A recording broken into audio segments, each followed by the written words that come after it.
selamat malam bagi kita semua. Selamat datang kepada Bapak, Ibu, dan saudara-saudari dimanapun kita berada, baik yang bergabung melalui Zoom maupun yang bergabung dalam streaming YouTube dan Facebook. Terpujilah nama Tuhan oleh kembali menghadiri acara belajar Alkitab interaktif online Uni Indonesia Kawasan Barat di malam yang kedua. Sebagai lagu pembuka, kita akan mendengarkan lagu pujian yang akan dibawakan oleh BWA Jemaat Sion Jalan Simbolon Siantar. Go, go,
Bapa di sorga, kami akan melanjutkan acara kami dalam Bible Aktif semua pelaksana dan partisipan yang melayani pada saat ini.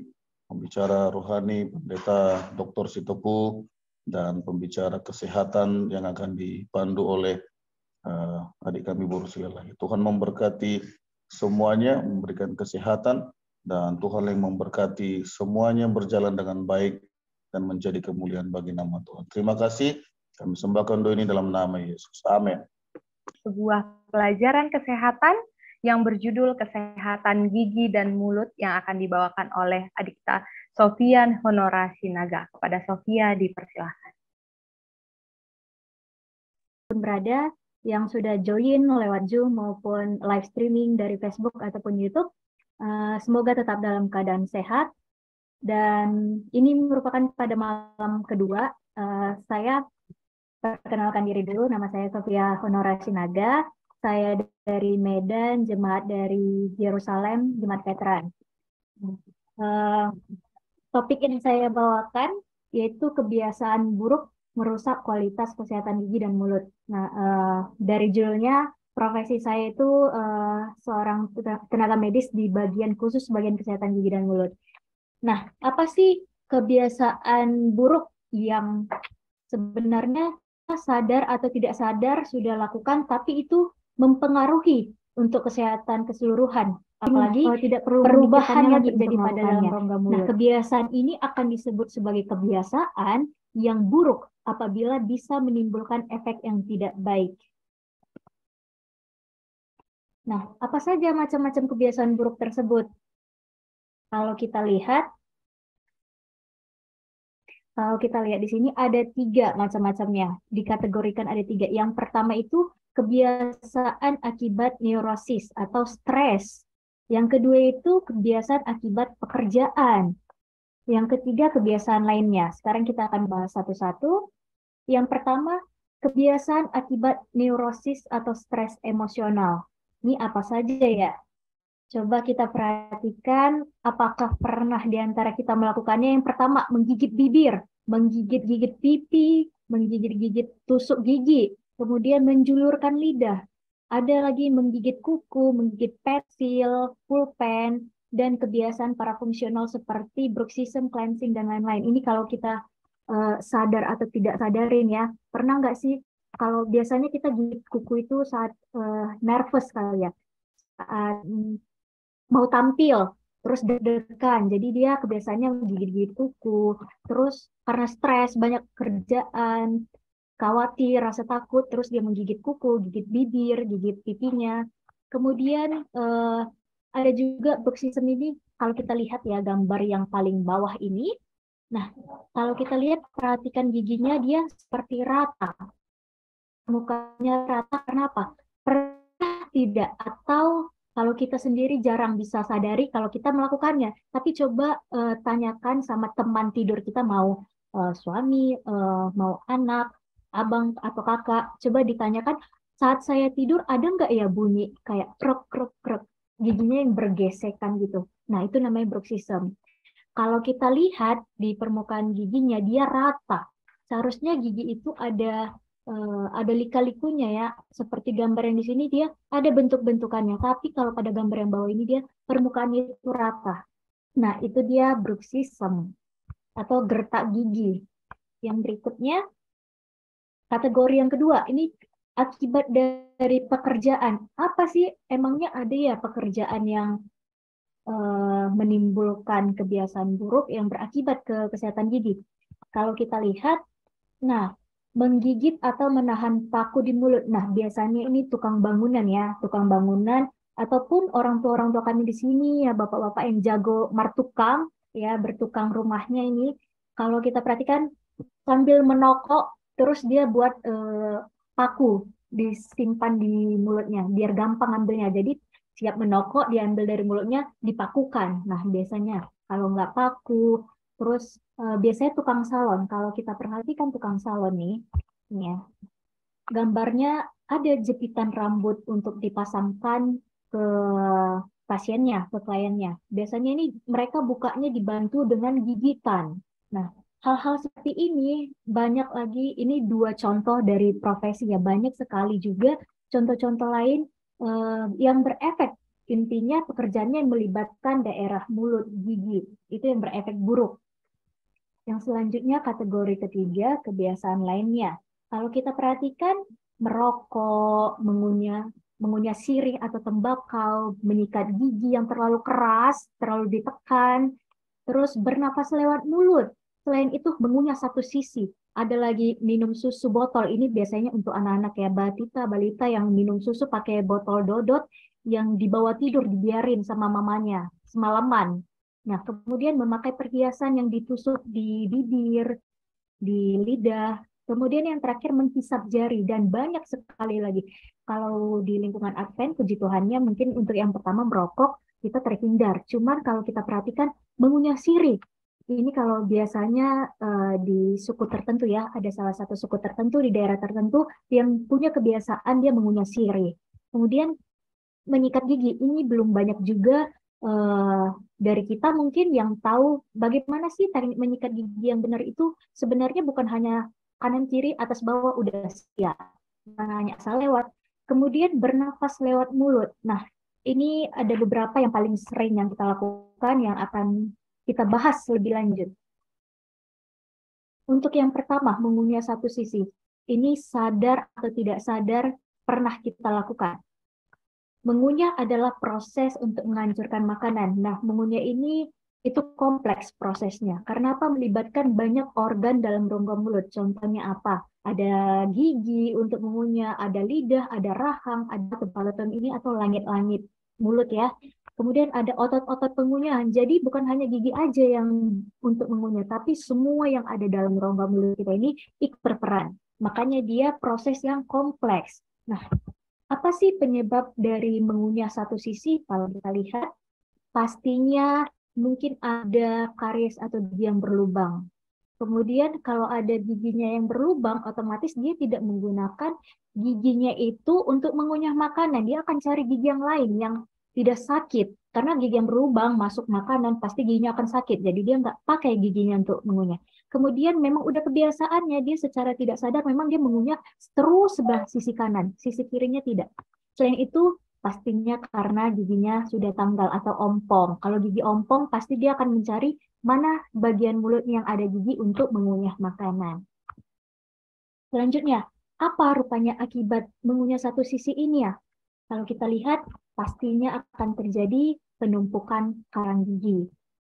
Nah, kalau kita lihat, di bagian mana ya biasanya karang gigi itu menumpuk paling banyak? Kira-kira Bapak Ibu, di bagian mana? Kalau kebiasaan dia mengunyah sebelah kanan, kira-kira karang giginya sebelah kanan atau kiri ya yang paling banyak menumpuknya?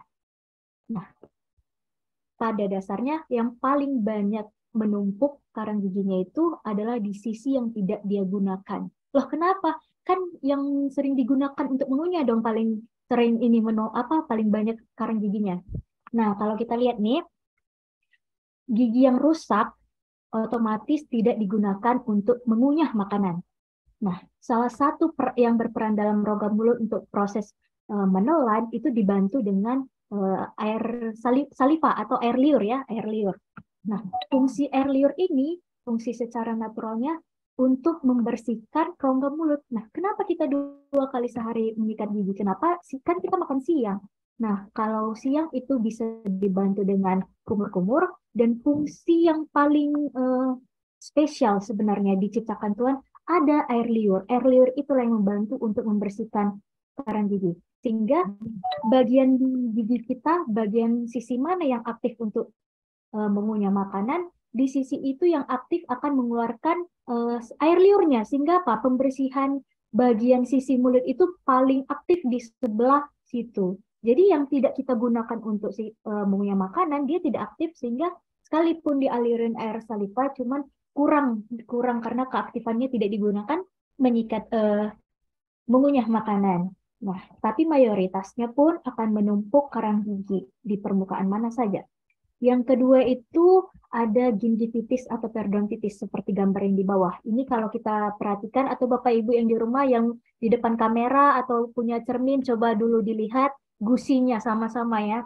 Warnanya biasanya umumnya orang Asia, Indonesia itu warna pink coral, coral pink. Jadi kalau dikatakan dia udah ada penyakit, dia gusinya lebih memerah. Ini mungkin boleh sambil kita lihat ya. Gusinya memerah, terus ada bengkak-bengkak. Terus komplainnya begini, gigi saya kok hampir kelihatan ya, udah mau keluar ya, kayak udah mau copot katanya gitu. Karena udah mulai kelihatan akar-akar giginya, kelihatan lebih panjang. Terus akan ada karang gigi yang menumpuk. Setelah itu apalagi gusinya itu tidak beraturan bentuknya. Mudah berdarah. Mudah berdarah ini saat sikat gigi berdarah. Saat makan biasanya kalau mengunyah buah apel lah, kita anggap buah apel yang bulat. Kalau kita gigit, kita lihat tuh apelnya ada darah. Nah, itu udah salah satu tanda berarti gusinya sedang terinflamasi, gusinya sedang kena sakit gusi. Kemudian ada juga kalau yang udah sampai tahap parah, dia menyentuhkan jarinya ke bibir ini, kemudian dia lihat, ih kok gusinya berdarah, itu udah paling parah, karena disentuh saja udah berdarah gusinya. Yang terakhir, temporomandibular joint syndrome ini adalah penyakit di sendi rahang. Nih kalau kita lihat posisinya sendi itu dekat dengan telinga, di bawah telinga sedikit. Nah, coba sambil kita praktekkan, sambil kita tes, kita punya penyakit ini atau enggak ya? Caranya letakkan dua jari, telunjuk boleh, di telinga, sambil membuka, tutup, mengkatupkan mulutnya. Buka, tutup, secara pelan. Coba didengarkan, ada bunyi klik nggak ya? Kalau ada bunyi klik, klik, seperti itu saat membuka, menutup. Nah, itu tandanya ada penyakit sendi rahang. Nah, ini biasanya sakit. Apa sih tanda-tandanya? Head pain, nyeri kepala, ada nyeri di telinga, terus di bahu juga menjalar sakit, kemudian di mata, pastinya di gigi juga penyakit, kemudian di rahangnya. Itu tanda-tandanya. Kalau ada sakit dan bunyi seperti klik saat membuka tutup, itu tanda-tanda penyakit dari sendi rahang ini. Selain itu, menghisap jari. Ini bagi ibu-ibu yang punya anak balita. Nah, kebiasaan menghisap jari itu dimulai sebenarnya dari dalam kandungan umur 29 minggu ya. Nah, kebiasaan menghisap ibu jari ini normal pada bayi dan anak kecil. Tapi perhatikan, jika itu berlanjut sampai 5 tahun, itu sudah berbahaya. Karena apa? Proses pertumbuhan kembang rahang dan juga gigi itu mulai dari anak-anak sudah bertumbuh. Nah, apa efeknya nanti kita akan bahas, tapi apa penyebabnya anak menghisap jari? Yang pertama, bayi itu, batita itu punya secara alami daya isap, kemampuan untuk daya isapnya. Jadi, kalau kebutuhan isap bayi yang tidak terpenuhi selama fase perkembangan oralnya, contoh, pada saat ibunya menyusui, kebutuhan untuk menyusui tidak tercukupin, kemudian kebutuhan dia dikasih susu melalui DOT juga kurang. Selain itu apa? Merasa bosan, ngantuk, ataupun lapar. Yang berikutnya, reaksi terhadap stres. Anak-anak itu kalau stres, kurang kasih sayang, jadi secara otomatis nalurinya dia menghisap jarinya. Yang berikutnya, ini saya ambil dari penelitian. Nah, jelas juga dikatakan kebiasaan menghisap ibu jari ini karena kelaparan, faktor kelelahan, karena refleks, terus sebagai penghibur, pengantar tidur anak. Jadi dia mau tidur harus isap-isap jari, sambil isap jari, ngantuk, baru tertidur. Nah, apa sih pengaruhnya nanti? Kalau kita lihat pengaruhnya ya, kalau kita juga sambil diperhatikan, ini kalau gambar yang sebelah latarnya yang hitam ini, dia giginya maju, gigi atas depannya maju, atau kalau orang bilang tonggos atau boneng. Kalau kita lihat juga, selain dari gigi yang maju atau tonggos itu, ada dia gigitan terbuka. Gigitan terbuka ini yang dua, atas bawah. Kalau dia normal, mulutnya dikatupkan, posisinya akan rapat gigi atas dan bawahnya. Tapi saat dikatupkan, dia gigi atasnya ini tidak tertutup, tidak terkatup dengan baik. Kalau kita lihat yang gambar paling bawah dari sisi sampingnya seperti ini. Agak naik dia. Nah, apa sih terapi yang bisa kita lakukan? Ada 3 terapinya. Yang pertama pencegahan. Nah, tadi penyebabnya salah satunya karena anak merasa lapar. Jadi, untuk pencegahan ini, berilah makan anak secukupnya sehingga kebutuhan makannya tercukupin. Nah, secara psikologisnya apa? Maaf. Untuk psikologis ini biasanya karena kebiasaan yang didapatkan oleh anak-anak kurang perhatian, kurang cinta, kurang perawatan yang tepat dari orang tua. Terapi psikologis ini lebih ditujukan kepada orang tua. Bagi orang tua, coba lebih diperhatikan bagaimana kita memberikan asupan nutrisi, karena pola tumbuh kembang anak itu masih memerlukan rasa sayang, kasih, cinta, perhatian. Kemudian terapi pengingat. Nah, ini biasanya kalau ibu-ibu di daerah saya ini ya, paling sering ibu jarinya itu dibuat yang pahit-pahit, diolesin. Biasanya kalau nggak lemon, jeruk nipis. Jadi saat dia mengisap ini tuh asam, atau dibuatkan garam, asin, atau yang pahit. Jadi dia mengingat ketika dia mengisap ibu jarinya, dia ingat bahwa rasanya tidak enak. Jadi dia nggak mau lagi untuk mengisap jarinya. Yang berikutnya, nah ini dia. Terapi yang terakhir itu, kalau sudah terjadi giginya berantakan, nah ini ada terapi bantuan alat ya. Bantuan alat biasanya dibuat di jari ibu jarinya, ada seperti disarungkan, jadi anak kalau akan terhalang dengan bantuan alat tersebut. Kemudian gambar yang di tengah ini, yang gambar anak perempuan, ada alat juga yang dipasangkan di sikunya, jadi saat dia mau menghisap ibu jarinya, terbatas pergerakan lengannya. Jadi jempolnya tidak sampai ke dalam mulutnya. Itu supaya anak juga tidak kebiasaan, mulai mengingat, oh tidak bisa, seperti itu. Dan kalau sudah berantakan giginya, ya otomatis perawatannya juga harus dengan bantuan, kalau orang katakan pasang behel atau kawat gigi. Yang berikutnya kebiasaan lainnya ya. Ini menggigit bibir, menggigit kuku. Dari gambar juga kita perhatikan, biasanya nih anak-anak muda atau orang tua menggigit tutup botol, membuka sesuatu pakai giginya krek gitu ya. Jadi biar gampang tidak ada pembuka botol, pakai gigi saja. Terus kebiasaan untuk menggigit batu es, terus gigit-gigit pulpen, tutup pulpen. Ini anak-anak SD nih, saya pernah sering juga lihat kebiasaan-kebiasaan mereka. Ini punya akibat yang fatal kalau tidak diberhentikan untuk jangka panjangnya. Seperti yang gambar di bawah, yang gambar gigi ini, dia bisa giginya maju, atau tonggos, atau boneng gitu. Atau giginya pasti berantakan, atau berjarak-jarak, dan segala macam, masih banyak lagi. Kebiasaan mengisap botol susu, ini terkhusus bagi ibu-ibu kami yang ada di sini, yang punya anak-anak kecil. Biasanya ya, kalau anak-anak itu dikasih ibunya susu, mau dilepaskan dodotnya entah sama abangnya atau adiknya, jangan. Dilarang orang tua ya, dilarang ibunya, jangan, nanti bangun, rewel anaknya, biarin aja dodotnya nempel terus. Sampailah begitu tidur, sampai pagi. Akibatnya apa? Benda yang diposisikan dalam rongga mulut, yang diletakkan di antara giginya tersebut, anak kan tiap harinya berkembang nih rahangnya. Jadi pertumbuhan giginya akan mengikuti arah yang dipandu karena ada bantalan atau penghambat. Jadi apa? Kalau posisinya seperti ini, ya otomatis giginya pun akan maju atau tonggos atau boneng seperti itu. Kemudian selain itu apa ya? Akan terjadi karies atau giginya berlubang. Kalau kita perhatikan, anak ini umurnya masih 3 tahun atau masih 4 tahun, 5 tahun, tapi giginya udah hitam semuanya. Akan terjadi gigi yang berlubang sejak dini kalau dibiasakan ini terus-menerus. Yang berikutnya, kebiasaan bernafas melalui mulut. Nah, ini sadar atau tidak sadar, atau secara sadar kita lakukan, ini juga dari penelitian yang saya ambil.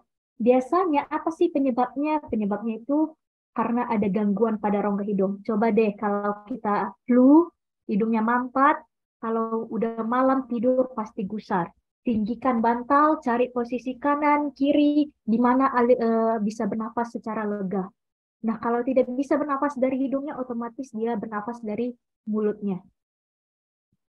Kalau itu terjadi terus-menerus, ada efeknya. Kebetulan kalau misalnya hanya karena mampat flu, ya kan sementara nih. Kalau udah sembuh juga kembali lagi normal. Tapi kalau misalnya dia punya kebiasaan, kemarin juga kalau kita perhatikan seseorang yang dengan durasi olahraga atau olahraga maniak banget dengan olahraga, mau lari, mau gym, mau yoga, biasanya yang lari nih terlalu maniak, dia saat capek atau nafasnya pun terengah-engah, dia itu biasanya bernafas dari mulut.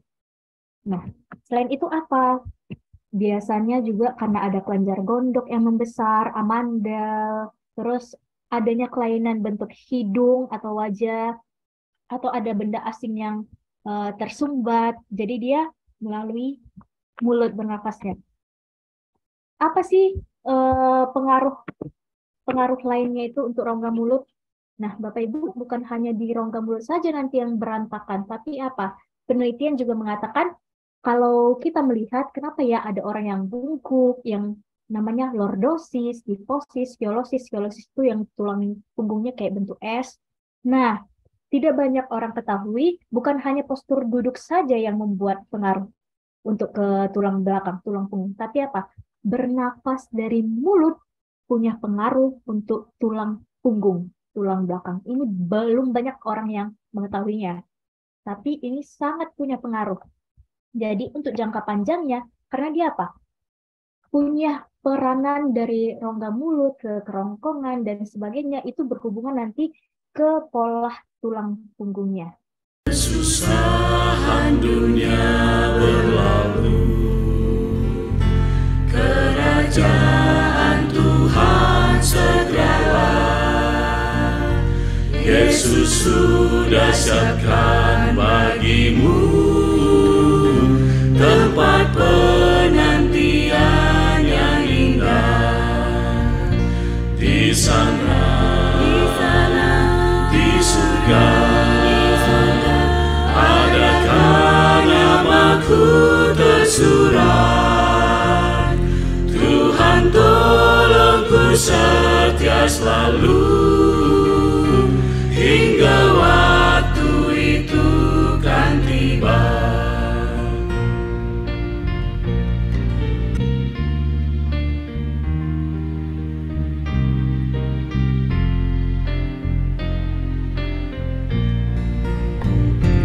Beratkah beban di hidupmu, derita dan duka yang pilu? Mari datanglah pada Yesus, Dia akan beri damai kepadamu. Di sana, di surga, adakah namaku tersurat? Tuhan tolongku setia selalu, hingga waktu itu kan tiba.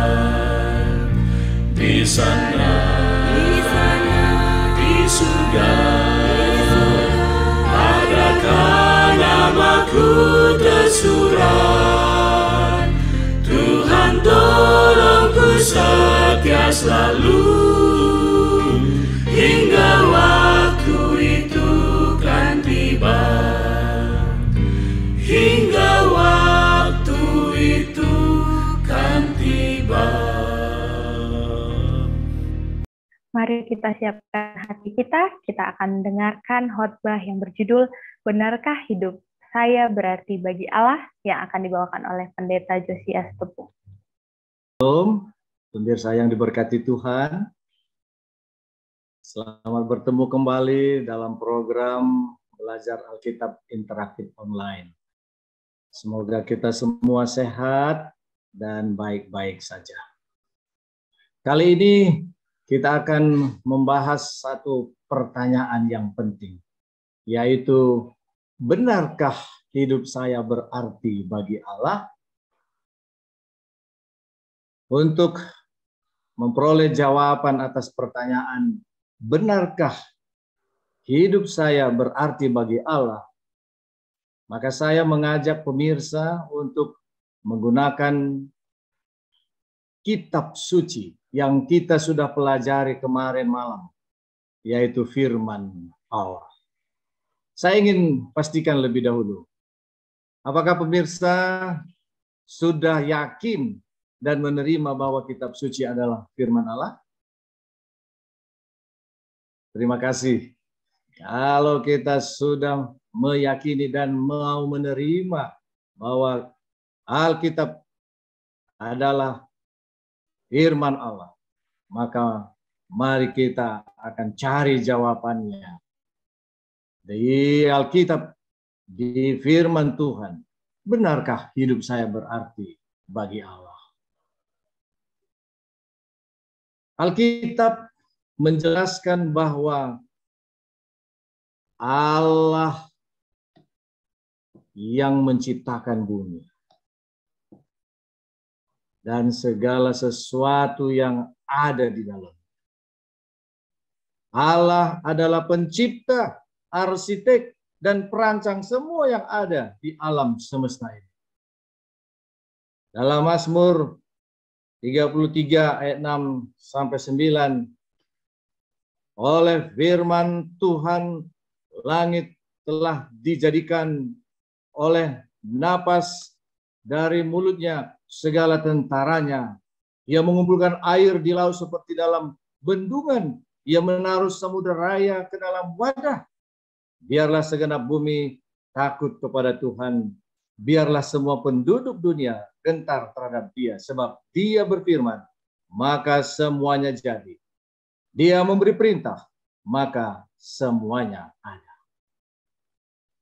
Inilah informasi yang kita dapati dari kitab suci. Dari mana asal mula hidup itu? Kejadian 1 ayat 1 sampai 2, pada mulanya Allah menciptakan langit dan bumi. Bumi belum berbentuk dan kosong, gelap gulita menutupi samudera raya, dan roh Allah melayang-layang di atas permukaan air. Pemirsa, apakah hidup itu? Kata Yesus kepadanya, akulah jalan dan kebenaran dan hidup. Tidak ada seorang pun yang datang kepada Bapa kalau tidak melalui aku. Yesuslah sumber kehidupan. Yesuslah kehidupan itu. Mengenai asal mula kehidupan, Yesus berkata dengan tegas, akulah hidup. Mengapa Yesus mengatakan, aku adalah hidup? Karena Yesus sendiri yang menciptakan dunia pada mulanya. Dan melalui salib, Dia telah memulihkan kehidupan bagi kita. Dia adalah sumber kehidupan. Kehidupan tidak dimulai oleh sintesa bahan mentah secara tidak sengaja. Alkitab menjelaskan pada kita bahwa ada seorang pencipta yang menciptakan kehidupan. Allah telah bekerja dalam menciptakan bumi dan segala isinya dalam minggu penciptaan. Mengapa ini muncul pertanyaan seperti itu? Oleh karena ada ajaran yang membingungkan. Oleh karena ada pandangan yang bertentangan. Muncullah teori evolusi. Tentu kita sudah mengetahui apa itu teori evolusi. Di sekolah-sekolah di waktu yang lalu itu dipelajari.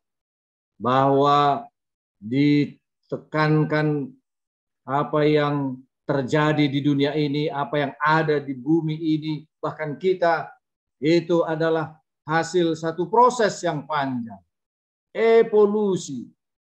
Bukan sesuatu yang sudah ada, dan sempurna seperti yang firman Tuhan katakan. Benar-benar sangat bertentangan. Itulah sebabnya di pelajaran kita malam hari ini, ketika kita belajar Alkitab interaktif online ini, kita akan kembali diingatkan bahwa hidup dan kehidupan ini bermula dari Tuhan yang menciptakan.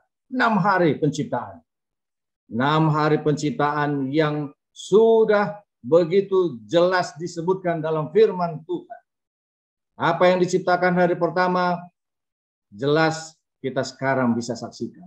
Hari kedua, ketiga, keempat, kelima, keenam, ketujuh, begitu jelas dan tegas. Dan di saat hari penciptaan itu, semua yang diciptakan Tuhan, semuanya sempurna. Tidak ada yang kurang. Jadi ada di waktu yang lalu ada pertanyaan, mana lebih dahulu induk ayam atau telur ayam katanya. Kalau kita mau ikutin teori evolusi, mungkin telur ayam lah. Ya. Tapi dari mana telur ayam itu? Kalau nggak diciptakan juga.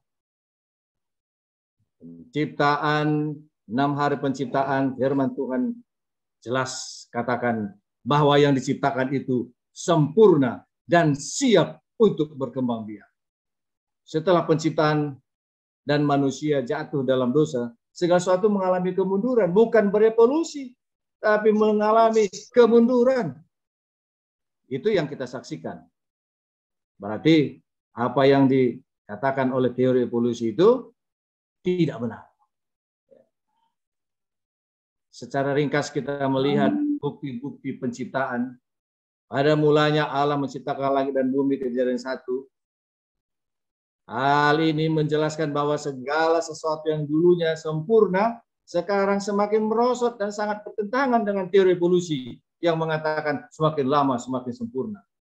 Dari yang kecil, dari yang bersel satu, membelah dan seterusnya semakin sempurna. Dan yang paling tidak sedap kita dengar bahwa manusia katanya nenek moyangnya adalah kera.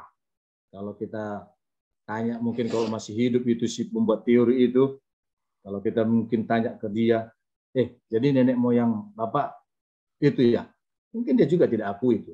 Ya, tapi teorinya sudah diterima oleh dunia. Permulaan suatu hari, petang, pagi, siang, dan Allah menamai terang itu siang dan gelap itu malam, jadilah petang dan jadilah pagi. Itulah hari pertama. Bukti penciptaan itu. Suatu hari telah lewat waktu matahari tenggelam dan akhir dari satu hari diikuti oleh permulaan baru. Air di atas atmosfer, cakrawala, lautan luas di atas bumi. Maka Allah menjadikan cakrawala dan ia memisahkan air yang ada di bawah cakrawala dan air yang ada di atasnya. Dan jadilah demikian. Pada mulanya air terdapat dalam beberapa bentuk di udara. Dan air yang ada setelah air bah itulah yang membentuk apa yang kita ketahui sebagai laut sekarang ini. Pada mulanya air menutupi bumi, menghasilkan efek rumah kaca dan menciptakan suhu yang sama rata di seluruh bumi. Bukti-bukti penciptaan rupa Allah. Tapi berbalik bukan semakin baik ya, bertolak belakang artinya dengan rupa setan. Allah menciptakan manusia menurut gambarnya, menurut gambar Allah, diciptakannya dia laki-laki dan perempuan, diciptakannya mereka. Bentuk luar manusia secara simetris seimbang seperti Allah dan bentuk dalam menyatakan kemurnian tanpa dosa.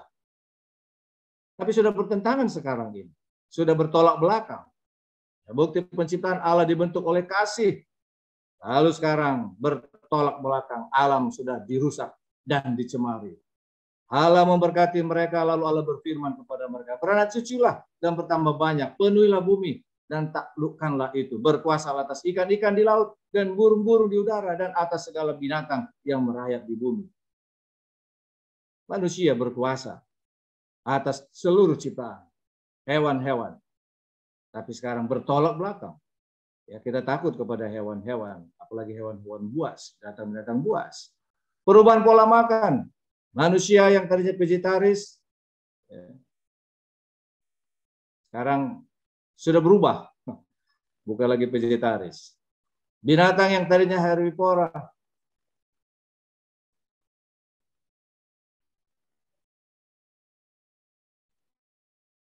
berubah. Berfirmanlah Allah, lihatlah, aku memberikan kepadamu segala tumbuhan yang berbiji. Ini untuk manusia. Tetapi sekarang sudah berubah.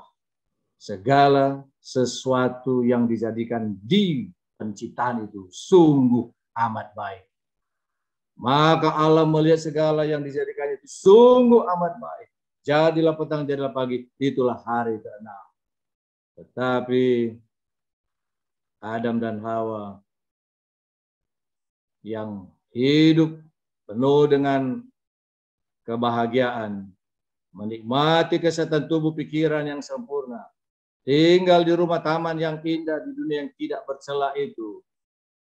Namun oleh karena mereka memilih untuk tidak menurut kepada Tuhan,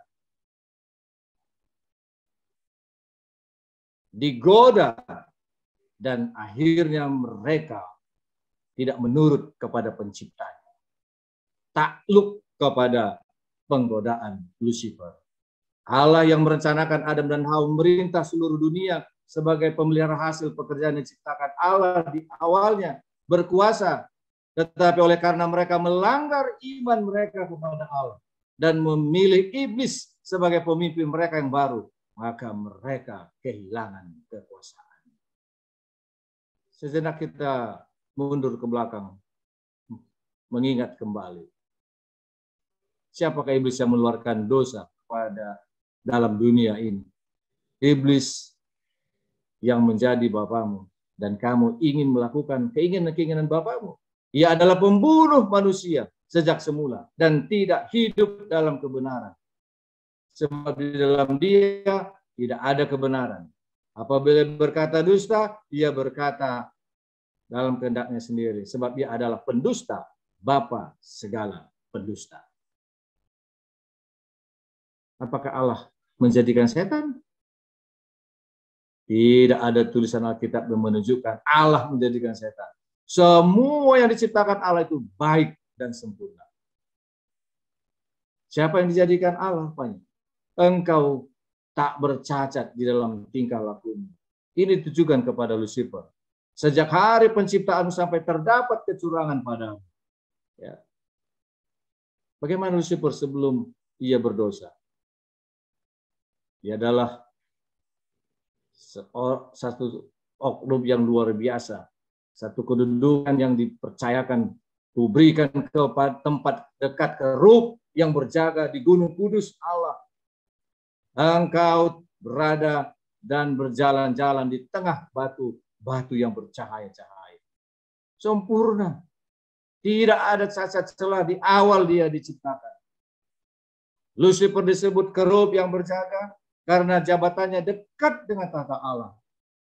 Tampaknya ia menjadi pemimpin para malaikat. Dan memang benar. Tapi bagaimana Lucifer menjadi setan?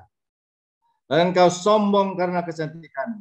Hikmatmu kau musnahkan demi semarakmu. Ke bumi kau kulempar. Kepada raja-raja engkau kuserahkan. Menjadi tontonan bagi matanya. Dalam Yesaya 14, ayat 12, 13, dan 14. Wah, engkau sudah jatuh dari langit. Hai bintang timur, putra fajar. Engkau sudah dipecahkan dan jatuh ke bumi. Hai yang mengalahkan bangsa-bangsa, dan seterusnya. Apa yang dilakukan kemurtatan iblis itu? Maka timbullah peperangan di sorga. Mikael dan malaikat-malaikatnya berperang melawan naga itu, dan naga itu dibantu oleh malaikat-malaikatnya. Akibat peperangan di sorga, Wahyu 12, tetapi mereka tidak dapat bertahan. Mereka tidak mendapat tempat lagi di sorga. Dan naga besar itu, si ular tua yang disebut iblis atau Satan, yang menyesatkan seluruh dunia, dilemparkan ke bawah. Ia dilemparkan ke bumi bersama-sama dengan malaikat-malaikat. Lalu kata Yesus kepada mereka, aku melihat iblis jatuh seperti kilat dari langit. Diusir, terbuang. Tidak ada lagi tempatnya di sana. Di mana dia sekarang? Karena itu bersukacitalah hai sorga dan hai kamu sekalian yang diam di dalamnya. Tetapi celakalah kamu hai bumi dan laut, karena iblis telah turun kepadamu dalam geramnya yang dahsyat, karena ia tahu bahwa waktunya sudah singkat. Karena iblis adalah pembohong dan pembunuh, tidak selamat untuk mengikuti anjuran-anjurannya. Ini Yohanes 8 ayat 44. Jikalau kamu mengasihi aku, kata Yesus, kamu akan menuruti segala perintah. Bagaimana manusia akhirnya jatuh ke dalam dosa? Dosa timbul ketika Lucifer dan malaikat-malaikatnya meninggalkan kesetiaan mereka kepada Allah. Ketika mereka diusir dari sorga, iblis memikirkan rencananya supaya manusia pun mengikuti dia. Dan ia sudah berhasil. Kita mengingat kembali bagaimana peristiwa di Eden. Ular itu yang paling cerdik dari segala binatang digunakan menjadi mediator oleh iblis untuk menjatuhkan manusia.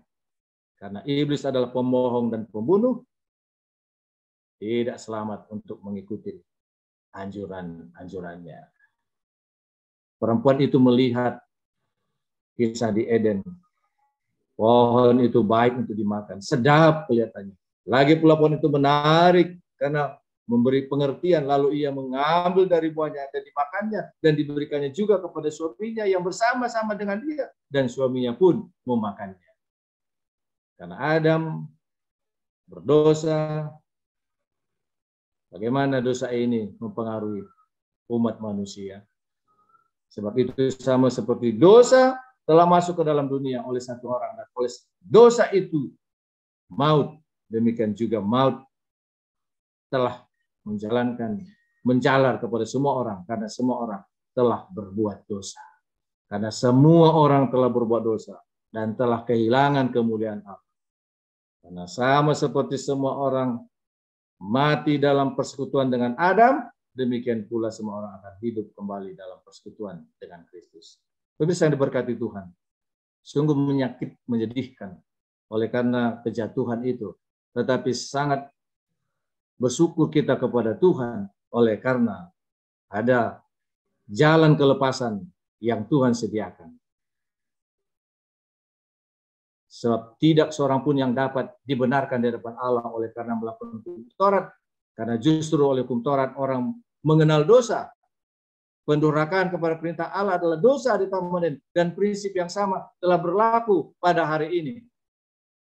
Tetapi ketika kita memilih untuk mengikut kembali kepada Tuhan, Yosua 24 memberikan tantangan kepada umat itu dan kepada kita sekarang. Kita harus membuat pilihan untuk meninggalkan dosa dan mengikut Tuhan.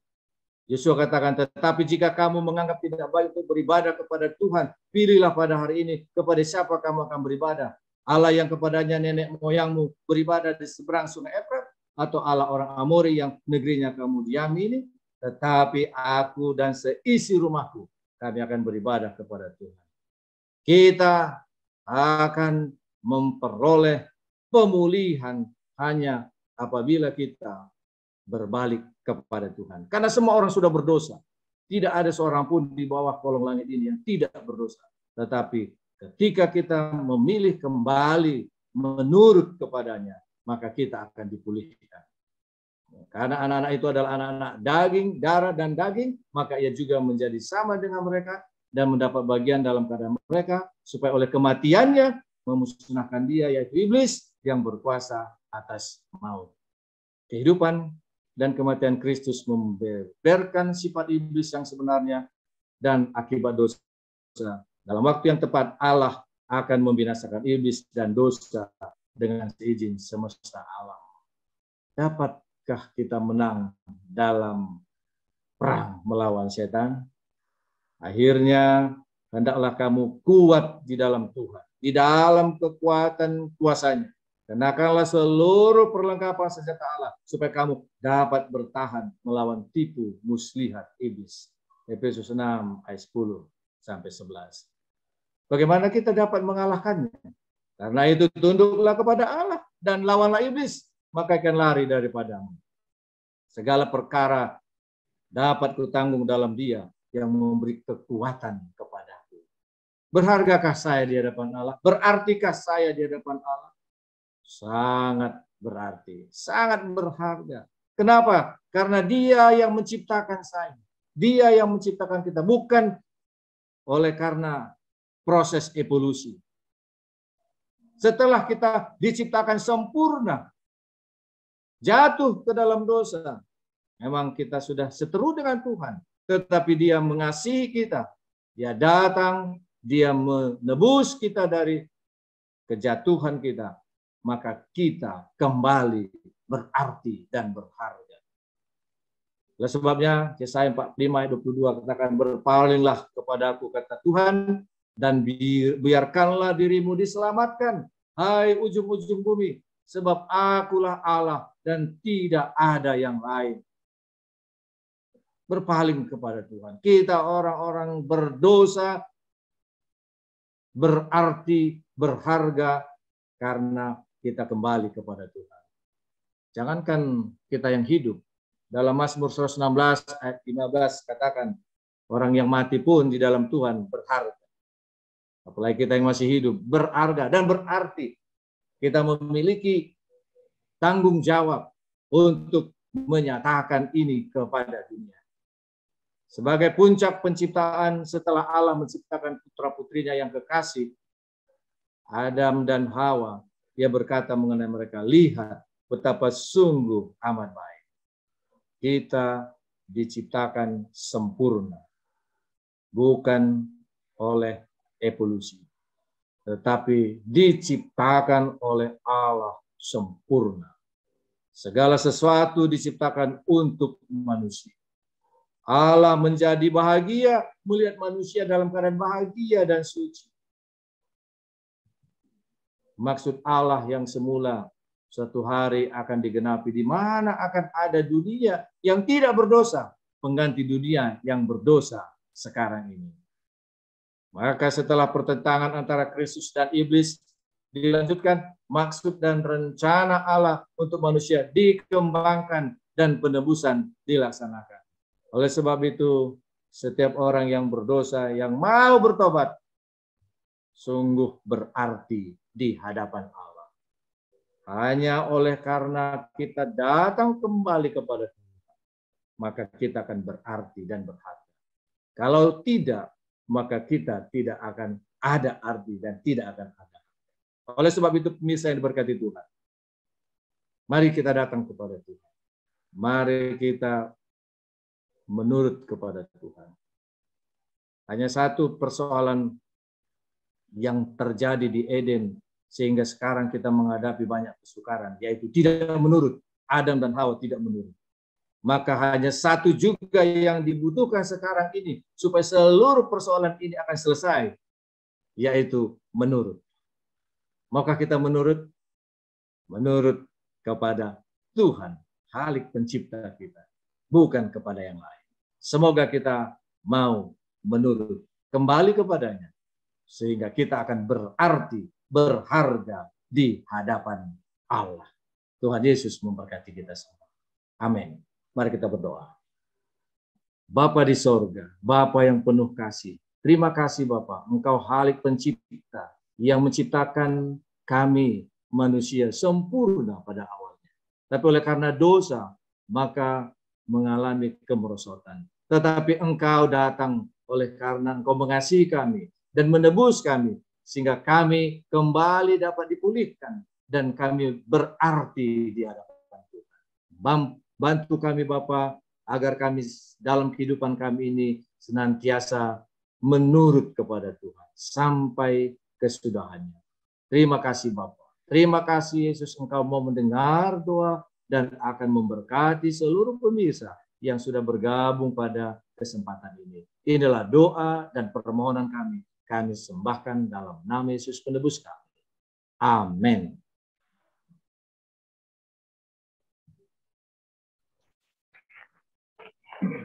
Demikianlah acara kita pada malam yang kedua. Kami mengundang Bapak, Ibu, dan saudara-saudari sekalian dimanapun kita berada, agar kembali menghadiri acara belajar Alkitab interaktif online yang akan dilaksanakan pada malam yang ketiga, yaitu besok malam. Adapun partisipan yang akan membawakan acara pada besok, yaitu pelajaran kesehatan, akan dibawakan oleh Dr. Pipin Sumantri Sitorus, dan pembawa pelajaran Alkitab adalah Pendeta Donli Sinaga dengan judul Satu Rencana Bagi Kehidupan Anda. Terima kasih atas kehadiran kita semua, kiranya Tuhan memberkati.